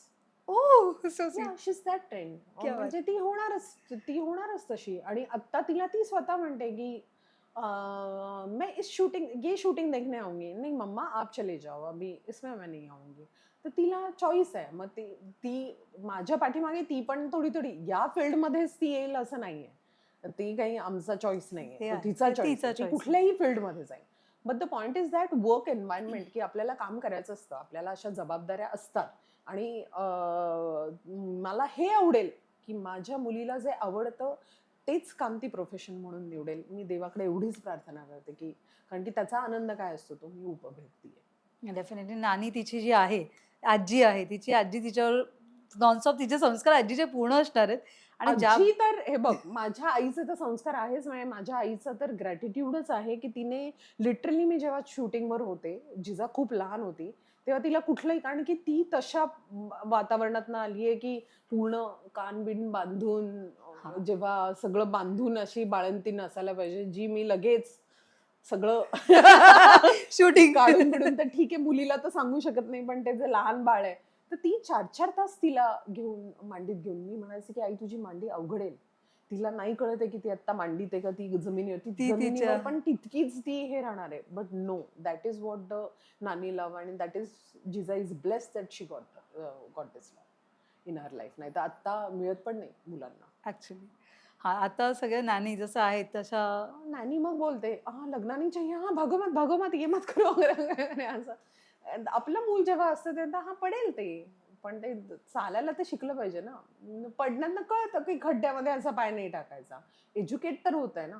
हा शेवटी आई वडीलच कॉल घेऊ शकतात ना, ते काही कुठली नानी घेऊ शकत नाही. ती बिचारी घाबरणार की अरे बापरे खरचटलं. कसं खरचटलं या प्रश्नाचं उत्तर तिला द्यायला लागू नये म्हणून ज्या पद्धतीचे प्रिकॉशन्स ती घेणार, ते त्या मुलासाठी हानिकारक आहेत. ऍक्च्युली हे ती नाही विचार करणार. ती तिचा फक्त जॉब हे करणार. सिक्युअर करणं that's and it. Parenting is not a job. Parenting you are creating. It's a creative work. It's a creative work. जिजाचे जेव्हा अँगर शूट्स होतात, तेव्हा मला चॅलेंज येतं, ओके कशामुळे हे झाले असतील बरं? आता आपण काय एक्सपेरिमेंट करूया बरं? इट्स सो किती एक्साइटिंग आहे हे सगळं. खूप एक्साइटिंग आहे. आता आपण काय बरं? आता आपण कुठलं पुस्तक लॉन्च करूयात बरं जिजाला? किंवा आता आपण कुठली ऍक्टिव्हिटी लॉन्च करूया? This is so interesting. Very interesting. बरं शाळेचा काही विचार केला आता ज्या पद्धतीने शाळा सुरू आहेत त्याच्यावर थोडी भीती वाटते की अरे देवा असं वाटतं. मला मला जिजाच्या बाबतीत असं वाटतं. अ, जिजा ही तिचं तिचं म्हणजे मला प्रत्येकच मूल त्याचं त्याचं नशीब घेऊन आल्यासारखं वाटतं. मी मड आयलंडला राहते. माझ्या घरी येण्यासाठी जेट्टी क्रॉस करावी लागते, तू बघितलेलं येस आहे. सो आता ती पावसाळा, ते बोटीतनं जायचं वगैरे हे सगळं, कारण की हे एक आयलंड आहे येस आणि बाय रोड किती लांब आहे ते तू तू माहिती बघितलेलं आहे आहे येस सगळं. सो जिजासाठी आत्ता जी शाळा आहे की ती ती 5 मिनिटाच्या अंतरावर एक एअरफोर्स स्कूल आहे. तर तिचं सगळं प्ले ग्रुप, तिचं सगळी नर्सरी, लोअर के जी, सिनियर के जी ही सगळी आता इकडे होणार आहे. हे मी कधीच विचार केला नव्हता. मला असं वाटलं की मला लगेच तिकडे जावं लागणार आहे. सो आता आणखी 2 वर्षानंतर काय होणार आहे याचा मी विचार केलेला नाहीये. पण मला असं वाटतं की आत्ता जे एअरफोर्स स्कूल आहे हे तिच्यासाठी बेस्ट स्कूल आहे. मुद्दा काय आहे माहितीये का तुम्हाला? तुम्हाला मुलाला अशा पद्धतीचं कंडिशनिंग करायला पाहिजे. कारण की आता काय, आता सगळं खूप एक्सपोजर आहे. क्यूटी, काय चिडते? हां ठीक आहे, ओके, फाईन, फाईन. ती उठली म्हणून सांगते. ओ सो आत्ता मुलांना एक्सपोजर खूप आहे. शाळांमध्ये सुद्धा. कदाचित ग्राउंड नाहीये आणि बाकी सगळ्या एक्सपोजर. पण मुलांना काय वेचायचंय हे शिकवण्यासाठी पेरेंट्सनीच आता, म्हणजे तुम्ही कसं काय डिपेंडंट राहणार पूर्णतः शाळेवर, पूर्णतः ह्याच्यावर. बरं माझा या गोष्टीवर विश्वास नाहीये की माझ्या या गोष्टीवर संपूर्ण विश्वास आहे. सो मला आता असं वाटतं की तुम्ही तुम्ही जगातलं एक काडी मात्र काही बदलू शकत नाही. ते तसंच चालू राहतं. ते त्यांच्या त्यांच्या सद्सद विवेक बुद्धीने आपल्या आपल्या आजूबाजूला ज्या घटना घडत असतात त्या चालू राहतात. तुम्हाला बदल हे तुमच्यातच करावे लागतात. तुमच्यातले बदल झाल्यावर कदाचित ते बघून इन्स्पायर होऊन जग बदलू शकतं. जसं आपण इन्स्पायर होतो. आपल्याला कोणी बसून शिकवत नाही. आपण तसेही आजूबाजूला तसंच एन्व्हायरमेंट असतं आणि मला असं वाटतं माझा या गोष्टीवर संपूर्ण विश्वास आहे. सो मला असं वाटतं की मी SSC मधनं स्टेट बोर्डमधनं मी पास आउट आहे. तर आता पण काय माझं व्यवस्थित आहे की सगळं. जितका एक बेसिक इंटेलेक्ट माझ्या आतमध्ये असायला पाहिजे, मग तो मला माझ्या शाळेने, माझ्या कॉलेजने येस. जितकं मला स्टेज फिअर काढायला पाहिजे, तितकं सगळं स्टेज फिअर त्या सगळ्या प्रोसेसने माझं काढलेलंच आहे. माझ्या व्यक्तिमत्वामध्ये जे काही माइलस्टोन मी क्रॉस करायचे आहेत, ते सगळे क्रॉस करण्यामध्ये माझ्या शिक्षणाने मला मदत केलेलीच आहे की. तर ती का केलेली आहे? कारण की माझ्या आजूबाजूला पेरेंटिंग, सराउंडिंग सगळ्या गोष्टी माझ्या त्या त्या सगळ्याला कॉम्प्लिमेंट करत होत्या. मला असं वाटतं की शी विल ऑल्सो, ती पण त्या सगळ्या प्रोसेसमध्ये ती कुठे शिकतीये, काय शिकते दॅट डझंट मॅटर. ती ती कसं शिकतीये, ते मॅटर करतं. ती काय त्याच्या सगळ्यातनं घेतीये आणि ती ते सर्वस्वी. आणि मला आजूबाजूला काय करायचंय, मला फक्त मला ऑब्झर्व्हर म्हणून थांबायचंय. तिने विचारलं की मला तिकडे अवेलेबल राहायचंय. एवढंच माझ्या हातात आहे. त्याच्या पलीकडे आत्ताच्या पिढीमध्ये तुमच्या हातात काही नसतं. डेफिनेटली. बरं, हे सगळं बघता फिल्मकडे वळूया. म्हणजे हे तर इथे तर ती बेस्ट बनणारच आहे. कारण की ज्या पद्धतीने घरातून संस्कार तिच्यावर येणार आहेत ते कळून चुकलंय. कारण की आजी आहे, तुम्ही स्वतः आहात आणि सर, त्यामुळे ती ती गाजणार आहे. ती तुमच्या दोघांची बाप होणार आहे हे नक्की हो का? या क्षेत्रात. Okay, fine. आय डोंट हे नो. कळून चुकलंय. सो तसं बघायला गेलं तर हिंदी आणि मराठी या दोन्ही क्षेत्रांमध्ये काम करण्याच्या पद्धती वेगळ्या आहेत. अ, सगळ्याच गोष्टी, टेक्नॉलॉजी म्हणा, सगळ्याच बाबतीत, पैसा म्हणा, सगळंच वेगवेगळं आहे. खरंच काय फरक जाणवला सगळ्यात मोठा?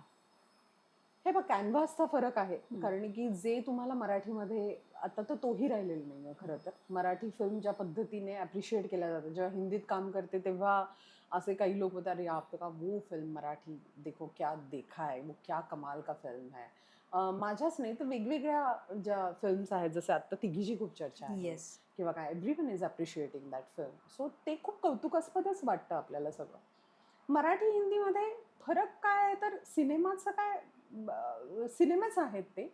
फक्त त्याचा रिच जो आहे तो इंडियन याच्यावर असल्यामुळे आपल्याला पात्र परफॉर्म करत असताना आपल्या विचारांच्या कक्षा ज्या आहेत त्या ब्रॉड कराव्या लागतात. आपण फक्त एका स्टेटपुरता विचार नाही करू शकत. म्हणजे उदाहरणार्थ जोरमचं जेव्हा पात्र परफॉर्म करत होते किंवा आत्ताही माझ्या ज्या काही, त्याच्यामध्ये तुम्हाला कॅनव्हास फक्त मोठा ठेवायला लागतो की तुम्हाला हे त्या सगळ्या पंजाबी ऑडियन्सला पोचेल का, हरियाणवी ऑडियन्सला पोचेल का, साऊथमधल्या कुठल्या माणसाला पोचेल का, तो एक करून एक बेसिक आपल्याला ते एक गोष्ट आपल्याला करावी लागते. आणि अर्थात कुठल्या कुठल्या मेकर्सचे वेगवेगळे टेक असतात. म्हणजे जसं देवाशिषने फुलो कर्मा जी त्या पंजाबी माणसाला कळू नाही तर नो करो, आणि शी शुड बी फुलो कर्मा. तर प्रत्येकाचे वेगवेगळे टेक असतात, त्याच्याच अनुषंगाने जावं लागतं.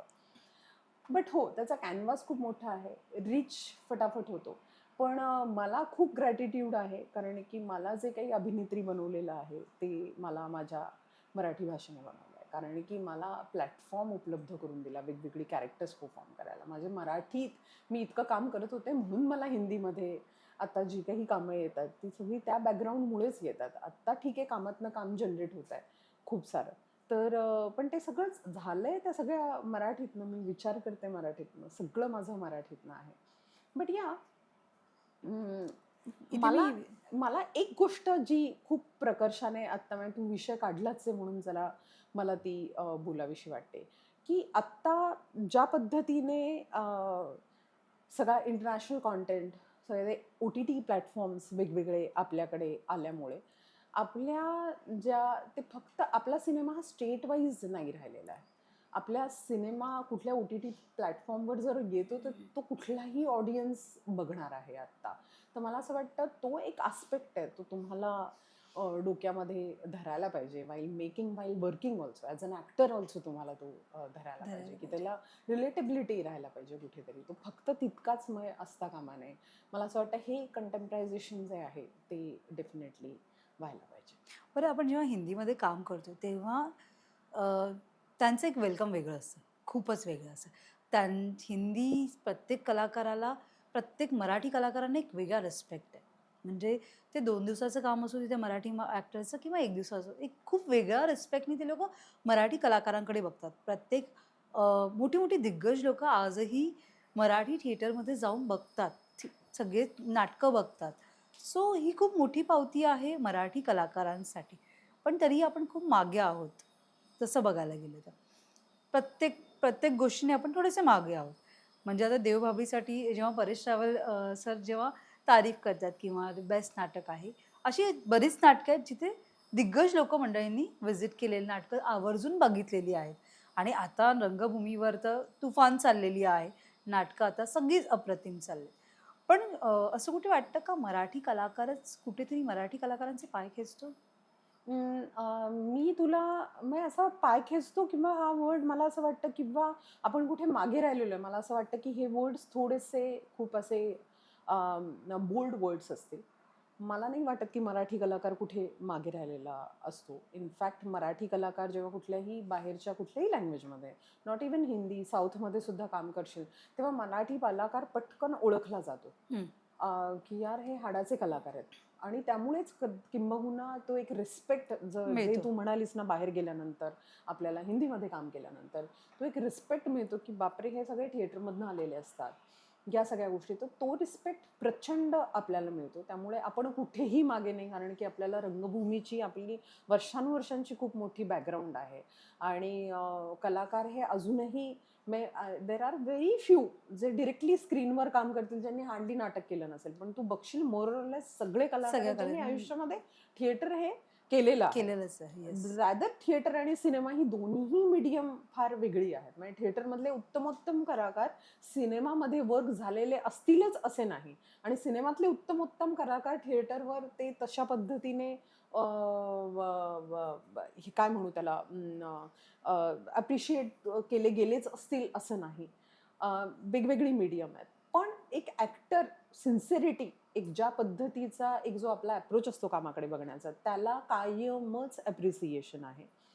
कलाकारांच्या बाबतीत जसं तू म्हणशील की मला नाही वाटत की कुठल्या मराठी कलाकाराचे पाय खेचतो. मला असं वाटतं, जे सगळ्यात मी जे अनुभवलंय, मग आता तू प्रश्न विचारलाच आहेस म्हणून मी सांगते, इज दॅट की उलट why we are not proud of ourselves.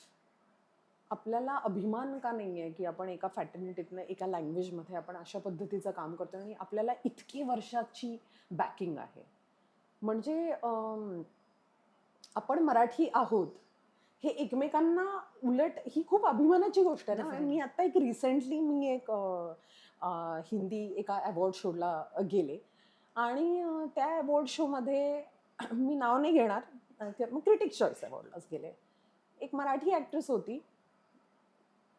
She not even say good hi to मी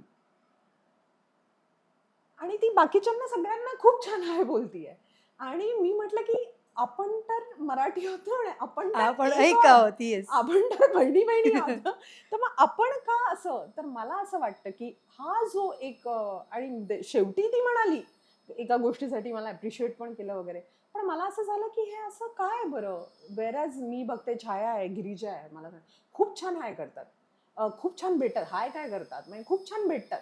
जसे आपण नॉर्मल आपल्या इकडे भेटतो तसेच आपण आपल्याला कुठल्या काय, अवॉर्ड फंक्शनला आपण भेटू. एका येस. वेगळ्या ठिकाणात गेल्यावर आपल्या इक्वेशन मध्ये असं काय फरक पडणार आहे?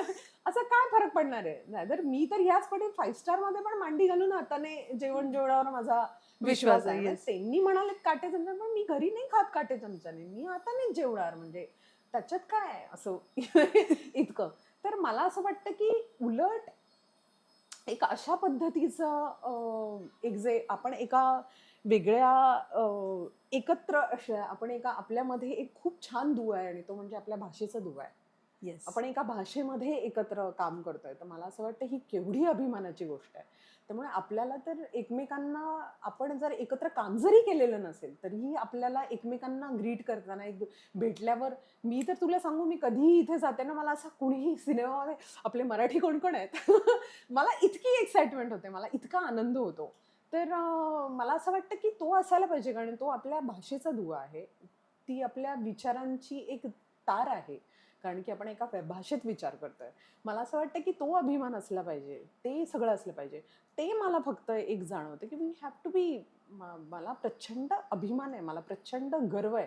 म्हणून तू बघशील तर मी कुठेही मी ते जे स्टार्स एशियन तू ज्याला मला जे बेस्ट ॲक्ट्रेस मिळालं होतं, तिकडे मी व्यवस्थित साडी नेसून गेले होते. आय एम प्राउड ऑफ माय पोशाख. मला प्रचंड अभिमान आहे माझ्या टिकलीचा, माझ्या गजऱ्याचा, माझ्या त्या सगळ्या गोष्टींचा मला खूप अभिमान आहे. याचा अर्थ मी वेस्टर्न आउटफिट घालत नाही का?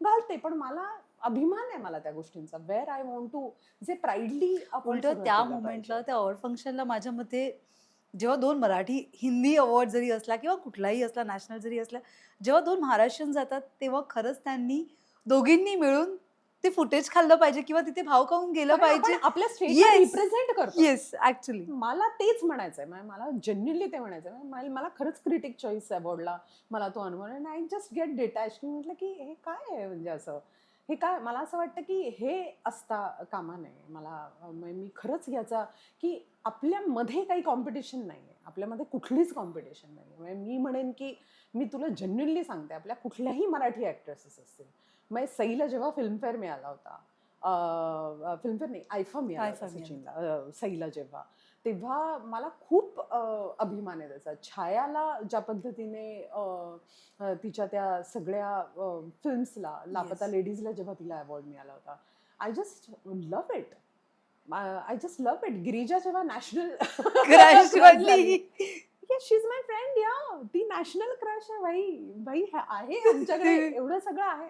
या खूप प्राऊड मुवमेंट आहेत आणि ह्या सगळ्या एकत्र सेलिब्रेट करण्याच्या मुवमेंट आहेत. मग त्या व्यक्तीचं तुम्ही नाव घेणार नाही आहात पण नाही, जे नाव अशासाठी तुमची घेणार नाही, मी सांगते. कारण की एक असा मी एक बेनिफिट ऑफ डाऊट असा मी एक देऊ शकते की कदाचित तिला लक्षात आलं नसेल असं म्हणून. पण हे 2-3दा हे असं झालंय, बहुत वेळा मी असं बघितलंय. तर त्यामुळे माझं हे एक ऑब्झर्वेशन आहे आणि मला असं तुझ्या मीडियममधनं मला कम्युनिकेट करायचं की वी ऑल आर फ्रेंड्स. अच्छा, आपण सगळे वेगवेगळ्या बोटींमधनं प्रवास करतोय, पण आपण चाललोय एकाच एकाच दिशेला. दिशेने. तुझ्या बोटीचा रस्ता मी अडवणार नाही, माझ्या बोटीच्या रस्त्यात तू येणार नाहीस, याची मला खात्री आहे. आणि असं काम भरपूर काम आहेत, सगळ्यांना करण्यासाठी भरपूर काम आहेत. हो, आता तर सगळ्यांना OTT ही आलंय. करण्यासाठी नाही, OTT नसते जरी, सगळ्यांना करण्यासाठी उत्तम कामं आहेत. सगळ्यांना भरपूर अवॉर्ड फंक्शन्स आहेत. सगळ्यांना भरपूर नटायला मिळू शकतं. सगळ्यांना भरपूर कॅरेक्टर्स परफॉर्म करायला मिळू शकतात. सगळ्यांसाठी सगळं भरपूर आहे. त्यामुळे काहीच आपल्याला एकमेकांची काही कॉम्पिटिशनच नाहीये आपली. मला असं वाटतं की हा जो भाव आहे ना, अँड वन्स तुमच्या सगळ्या, म्हणजे मला असं वाटतं ही एक तरी अशी अशा एका टाइम नंतर जनरेशन आली पाहिजे की ज्यांनी आपल्या कंटेम्पररी ॲक्टर्स, आपले कंटेम्पररी ॲक्टर आहेत, त्यांच्या कामांना ॲप्रिशिएट केलं पाहिजे. व्हाय वी वेट फॉर आपलं वय होण्याची का वाट पाहिजे की तुझं तुझं. Let's start appreciating each each other definitely. Everyone. किंवा मराठी माणूसच मराठी माणसाला मागे टाकतो. याच सगळ्या गोष्टी आहेत कुठेतरी. मला असं वाटतं की जर अशा गुणाच्या मध्ये इन्सिक्युरिटीज असतील, तर मला असं वाटतं की there are lot of platforms available. Don't worry. So no need to be insecure. प्रत्येकाने एक ऍक्ट्रेसने एक वाटून घेतलं ना, आणि आपलं बेस्ट दिलं तरी खूप बेस्ट दिलं तरी एखादं अवॉर्ड फंक्शन निघून जाईल तिच्यावर वगैरे. इतके अवॉर्ड फंक्शन्स आहेत, इतके अपॉर्च्युनिटीज आहेत, इतके डिरेक्टर्स आहेत. मला असं वाटतं की खूप अपॉर्च्युनिटीज आहेत, खूप सारे अवॉर्ड शोज आहेत, खूप साऱ्या फिल्म्स आहेत, खूप डिरेक्टर्स आहेत, खूप साऱ्या लँग्वेजेस आहेत काम करायला. मला असं वाटतं की we need to focus and there are actors आपल्या मराठीतले जे खूप चांगले चांगले ॲक्टर्स आहेत. म्हणजे मला कौतुक वाटतं. म्हणजे प्रिया बापट, श्रिया ज्या पद्धतीचं काम करतीये, गिरिजा, आपली मोठी सोनाली ताई, तिने तर केवढं सगळ्या याच्यामध्ये काम केलंय. छाया आत्ता ज्या पद्धतीच्या कामं करतात, मला ते बघून मला खूप मस्त वाटतं. मला I am just get so happy की आहे जी जी आपल्या भाषेतली माणसं. तू बघ ना, साऊथमध्ये नयनतारा आहे, प्रियमणी आहेत, वगैरे वगैरे. हे सगळे जेव्हा येतात तेव्हा साऊथ स्टार येतो आणि मराठी ऍक्टर्स कॅरेक्टर म्हणून काय येतात? Why? Why we are stars? पण ते फिलिंग आपण घेतलं पाहिजे आणि त्याचं आपण एकमेकांना तसा पुश दिला पाहिजे आणि तसा आपण एकमेकांना. We are stars. आपण स्टार्स म्हणजे ऍक्टर नाही असं नाही. आपण इतक्या फिल्म्सचं आपलं बॅगेज आहे आपल्या पाठीमागे, रंगभूमीचं, इतक्या थिएटर्सचं, इतक्या नाटकांचं आपल्या baggage. We should proud of our self. So मला असं वाटतं की आपण कुठेही कमी नाही आहोत, कुठेही नाही. आपल्यामध्ये एकही नाहीये. आपल्यामध्ये असायला पाहिजे. मला असं वाटतं की एकी अजून नाहीये. असायला पाहिजे. येस, अजून दॅट असायला शुड बी. फक्त तुम्ही फोटो सेशन किंवा या सगळ्यापेक्षाही जिथे मला घ्यायचंय तिथे त्या व्यक्तीचं नाव घ्यावं, जिथे एकाला पुश करायचंय पुढे तिथे एकमेकांची स्तुती करणं, कौतुक करणं, ती संधी सोडू नये. सोडूच नाही आणि कौतुक करायला पाहिजे. का नाही करायला पाहिजे? You should appreciate everyone. जे जे चांगलं काम दिसतंय त्याला ॲप्रिशिएट करा. मला असं वाटतं universe and karmas, I believe in universe, I believe in karma. मला असं वाटतं की तुम्ही लोकांना ॲप्रिशिएट केलं, तुम्ही चांगल्या कामांना जेव्हा तुम्ही कधी चांगलं कराल, तर there are some eyes who will watch it. कुठली तरी अशी तोंड असतील जी त्या कामाबद्दल चांगलं बोलतील.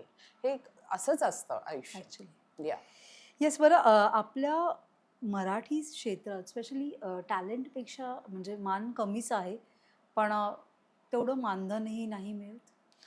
हे बघ, मला असं वाटतं की त्याची मेकिंग कॉस्ट, कारण की आपण फायनली आपला जो सिनेमा ओपन होतो तो किती थिएटर्समध्ये ओपन होतो, या सगळ्या गोष्टी. मराठी हा तसा बघायला गेला तर तो रिजनल सिनेमा आहे, पण मला असं वाटतं की तो काही छोटा नव्हे. हम्म.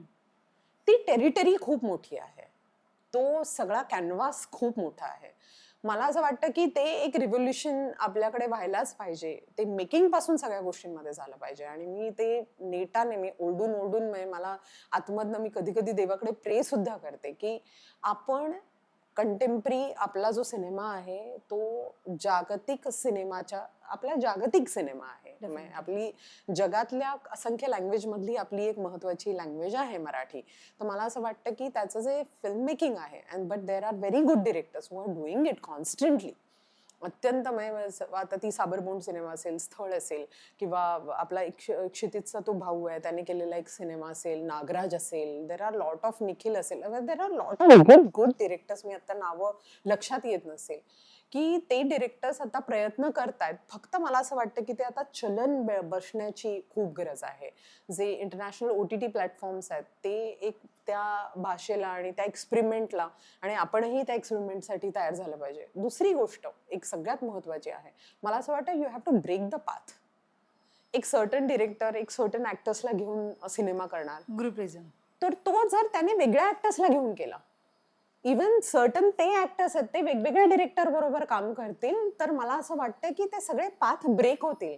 उलट तुम्ही वेगळं, उलट तुमच्यामध्ये एक काय म्हणू ते की प्रेडिक्शन जे आहे, प्रेडिक्टेबिलिटी आहे, ती उलट कमी होईल. त्याच्यामुळे उलट आणखी जास्त एक वेगळ्या पद्धतीचा एक हे होईल. मला असं वाटतं that is also very important. म्हणजे मला अजिबातच कमेंट नाही करायची आहे कुठल्याही, मला असं नाही म्हणायचं की ग्रुपिझम, कारण की कुठे ग्रुपिझम चालतंय किंवा कोण कुठल्या ग्रुपमध्ये आहे, that hardly matters to me.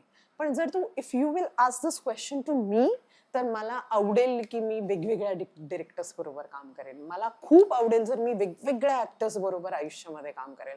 मला तेच तेच काम करायला आणि तीच माझ्या मते कलाकार आहे जी वेगवेगळ्या मला दिग्दर्शकांना कंटाळा येईल. हा. मला कंटाळा येईल, तेच तेच करायला मला कंटाळा येईल. तर मला असं वाटतं की तो जर आपल्यामध्ये सगळा तुटला, तो जर सुटला, तर मग सगळंच बेस्ट होईल. मला असं वाटतं. बरं ताई, तुम्ही स्क्रिप्टमध्ये काय बघता? स्क्रिप्टमध्ये स्पेशली अशी कुठली गोष्ट जी तुम्हाला अट्रॅक्ट करते? लॉट ऑफ, म्हणजे खूप साऱ्या गोष्टी मला अट्रॅक्ट करतात. तसं बघायला गेलं तर माझ्याकडे असे मी तुला सांगू, I am blessed with projects. मला असं वाटतं की काही प्रोजेक्ट मी माणसांसाठी पण केलेले आहेत, की कधी कधी एखादा दिग्दर्शक आलेला आहे आणि तो म्हणतो की ताई तुम्ही या, पण त्याची इतकी जेन्युइन एनर्जी असते, इतकी जेन्युइन त्याचे प्रयत्न असतात मला अप्रोच करण्याचे, की मी चल मी तुझ्याबरोबर काम करते. असंही मी खूपदा केलेलं आहे, जे मी करायला नाही पाहिजे ऍक्च्युली. जे मी करायला नाही पाहिजे, कारण की मला असं वाटतं की ते पूर्णतः स्क्रिप्ट आणि पूर्णतः प्रोजेक्ट आणि पूर्णतः ते बघूनच करायला पाहिजे. But I learn lot of things out of that also. त्या पण प्रोजेक्टमधनं मी खूप सारं काही लर्न केलेलं आहे. पण सगळ्यात मोठा जो फॅक्टर असतो तो स्क्रिप्ट, आणि नंतर येतो तो तुमचा सेकंड, तुमचं कॅरेक्टर काय आहे, आणि ह्याच्या उपर असतो की हू इज डिरेक्टिंग यू, आणि काय सेटअपमध्ये फिल्म होतीये. That really matters. ते खूप मॅटर करतं मला असं बरं, वाटतं. आत्ता पाहिलेली शेवटची वेब सिरीज कोणती आणि सिनेमा कोणता? आता ब्रिजिटनचा सीझन जो आलेला आहे तो मला Yes. मला त्याचा ह्युमर खूप आवडतो आणि मला ते आवडतात सगळे. म्हणजे मला तो आता सध्या रिझल्ट जो सीझन आला तो मी पाहिलेला आहे. देर आर लॉट ऑफ सिरीज, कोहरा असेल किंवा पाताल लोक 2 असेल, मी महाराणी 4 आला नव्हता पूर्वी, पण मी पाहते कारण मला ती भाषा आवडते. मला बिहारी भाषा किंवा सगळी यूपीची जी भाषा आहे ती मला खूप आवडते. ती आता आवडणारच. मला आवडते. हा, ती आवडणारच. नाही, माझा नवरा एमपीचा आहे. हा, पण तरी पण ती I'm talking about आवडणार, him. तरी पण ती मला आवडणार. त्या भाषा खूप, मला वेगवेगळ्या Yes. भाषेतलं, कारण मला असं ते एकदम एक कॅरेक्टर, एक वेगळंच हे होऊन जातं. तर ते नयनताराची आता जी नवीन सिरीज आली आहे नेटफ्लिक्सवर, दॅट ऑल्सो मी विसरले तसं, तर ती एक रिसेंटली मी प्रचंड मला आवडली आहे. आता सध्या फिल्म्स ज्या पाहतीये त्या सगळ्या ऑस्करच्या, मी सगळ्या आता ऑस्कर जेव्हा आपला 17 मार्चला जो Yes. ऑस्कर सोहळा झाला आणि त्याच्यानंतर मग सगळ्या नॉमिनेटेड एकामागून एक, कारण की त्या फक्त महिनाभराच्या कालखंडामध्ये राहणार आहेत हॉटस्टारवर, Yes. तर त्या सगळं पाहणं चालू. So that's it. आणि नाटक कोणतं पाहिलं? नाटकामध्ये एक तिची गोष्ट, वा. फुलवा आणि आसमाचा, अगेन फुलवा खूप छान मैत्रीण, त्यामुळे म्हणून मी गेले. पण मैत्रीण म्हणून मी कौतुक करणार नाही, ते नाटक फार उत्तम आहे. आसमा खामकर अत्यंत उत्तम काम करते, फुलवा फार वेगळ्या पद्धतीचं काम करते आणि मला 2 मिनिटं पण मी इकडे तिकडे बघू शकले नाही, इतकं छान नाटक आहे ते. आता अनुभव आहे, आणि it is a flawless polish नाटक ज्याला म्हणतात आपल्याला, तशा पद्धतीचं. इथेच टाका तंबू, दत्ता पाटील याने लिहिलेलं, Yes. सचिन शिंदे याने डिरेक्ट केलेलं नाटक, ओमकार गोवर्धन, अश्विनी, अमेय, उम्या काय काम करतो त्याच्यामध्ये, तर तो, अशी सगळी मित्रमंडळी, तर ते नाटक करणं फार महत्वाचं नाटक आहे. मला असं वाटतं की ही आत्ताची सध्या नाटकांमध्ये होती. आणि तुमचं आता प्लॅनिंग काय आहे? वेब सिरीज, मूवी की नाटक? हे बघ, आत्ता मी तुझ्या बरोबर बसली आहे. तू गेल्यानंतर मी कलिंगड खाणार आहे. बरं. मला आता माहिती आहे. उद्याचं कुणी सांगितलंय? आपल्याला माहिती आहे आपण जगणार आहोत का नाही जगणार आहोत. एवढ्या लवकर काही येणार नाही लॉकडाऊन, आणि काय मिसाईल्स वगैरे इकडे येणार, तेव्हा टेन्शन घेऊ नका. मी आय एम नॉट जोकिंग. हे माझ्या गुरूंकडनं मी शिकलेली आहे की नथिंग प्लॅनिंग वगैरे असं काही नाहीये. प्रोजेक्ट, हा, देर आर फ्यू प्रोजेक्ट जे ऑन रिलीज आहेत आता. 2 फिल्म्स आहेत माझ्या, 3 फिल्म्स आहेत, नाही 4 फिल्म्स आहेत, सॉरी. अजून लिस्ट निघते का बघा. मला मारेल माझी लेक. 4 बरं. फिल्म्स आहेत ज्या महत्वाच्या फिल्म आहेत आणि ज्याच्याबद्दल मी स्वतः एक्साइटेड आहे खूप जास्त, तर त्या या वर्षात रिलीज आहेत. आणि बाकी पण एक फिल्म आहे जी खरं तर आता 27 मार्चला फ्लोअरवर जाणार होती, तर ती समहाव पोस्टपोन झाली. मार्च एंडिंग मध्ये मला असं वाटतं फिल्म पोस्टपोन होतात. मार्च नवीन एंडिंग वर्षात, असेल, मार्च नवीन एंडिंग ending असतं आहे. म्हणून. सो ती एक महत्वाची फिल्म करणार होते, तर ती मला माहिती आहे पुढची. एक नाटक करणार आहे या वर्षात छान, एवढंच मला ओहो, माहिती आहे. क्या प्रयत्न, हा, ते तेवढं माहिती आहे. रेस्ट बघ ना. आता बघूया काय काय करणार. सगळं आता एका इंटरव्ह्यू नाही, पुढचा इंटरव्ह्यू कसा होणार. आता सध्या कलिंगडावर लक्ष ठेवूया. कलिंगड थंड, फ्रीज मध्ये थंड झालं. पण मला हे उत्तर खूप आवडले. तू गेल्यानंतर मी कलिंगड खाणार आहे. हो. मला हे जाम आवडलं. म्हणजे एक फोकस, म्हणजे बाकी माझ्या मनात काही नाही. अगं पण आता मी तुला या प्रोजेक्टचं सांगितलं, आता पण I want to कधीही meet- काही होता. मला तुमच्या आईला भेटायचंय खरंच. हो, भेट तू माझ्या आईला. आणि माझ्या आईचा जर इंटरव्ह्यू कोणी घेतला आणि माझ्या आईचा जो ह्युमर आहे तो जागृत असेल त्यावेळेला, तर ती जी उत्तरं देईल ना, तर मला असं वाटतं that will be the national viral interview. नाही, खरंच मला म्हणजे नातीचा आणि दोघींचाही इंटरव्ह्यू आजीचा घ्यायचा आहे. आणि म्हणजे जग एकीकडे असतं. म्हणजे ती आल्यानंतर आम्ही असं म्हणतो की आम्ही एक अशा एज्युकेशन मध्ये की जिजा पडली तर आम्ही अत्यंत नॉर्मल रिॲक्ट करतो ना, की हा ठीक आहे, इट्स ओके, लागलं का तुला वगैरे वगैरे. आई पडली, म्हणजे जिजा पडली, तर आई काय रिॲक्ट, बापरे, सांगितलं होतं ना तुम्हाला इकडे ठेवू नका म्हणून. तिला 17 वेळा म्हणाले की इथे पडू शकते पडू शकते, मला 5 मिनिटं आधी कळलं होतं की ती इथे पडणार आहे वगैरे वगैरे. म्हटलं आई हो नॉर्मल, अगं म्हणजे असं वगैरे वगैरे. म्हणून हे बघा, ते तुमच्या वेळेला सगळं करून झालेलं आहे. आता आजीच्या मी आजी झाली आहे आणि मी आता आजीच्या रिॲक्शन देणार आणि मला आता ते आवडतात त्या सगळ्या रिॲक्शन. तर मी म्हटलं अगं ते मूल बिघडेल ना वगैरे, पण त्याला नीट करण्याची जबाबदारी तुमची आहे ना, ती आजी आजोबांची नाही आहे. तुम्हाला नीट करण्याची जबाबदारी आमची होती, ती व्यवस्थित पार पाडलेली. काय तू आर्ग्युमेंट करणार? शून्य आर्ग्युमेंट होऊ शकतं आईशी, शून्य आर्ग्युमेंट होऊ शकतं. कारण की ती आजी आणि आजीच्या रोलमध्ये गेली आहे, तर ती म्हणते की नाव लाईक आय एम फ्री, की बिघडवणं वगैरे नाही. मला जे वाटतं ते मी मुलाबरोबर करणार.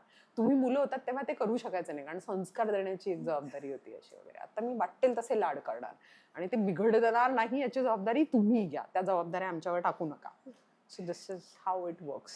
पण मजा आहे. मला भेटायचं लवकरात लवकर, ती भेट घेऊया. हो, घेऊयात. ते आवडेल मला. तिकडे पण त्या इंटरव्ह्यू मध्ये मला गप्पच बसावं लागेल तिथे. सो थँक्यू सो मच ताई, खूप मजा आली तुमच्याशी बोलून. आणि एक वेगळी स्मिता आज आम्हाला भेटली आहे. म्हणजे नेहमी आपण गप्पा मारतो सिनेमा आणि या सगळ्याबद्दल. आज एका आईबरोबर गप्पा मारल्या, आज एका बहिणीबरोबर गप्पा मारल्या, आज एका बायकोबरोबर मारल्या आणि आज एक वेगळीच स्मिता आज आम्हाला भेटली आहे. बर okay I hope Smita Yes. Interesting असू देत. Definitely. Thank you. Thank you so much ताई. Thank thank you. you. Thank you. Thank you so much.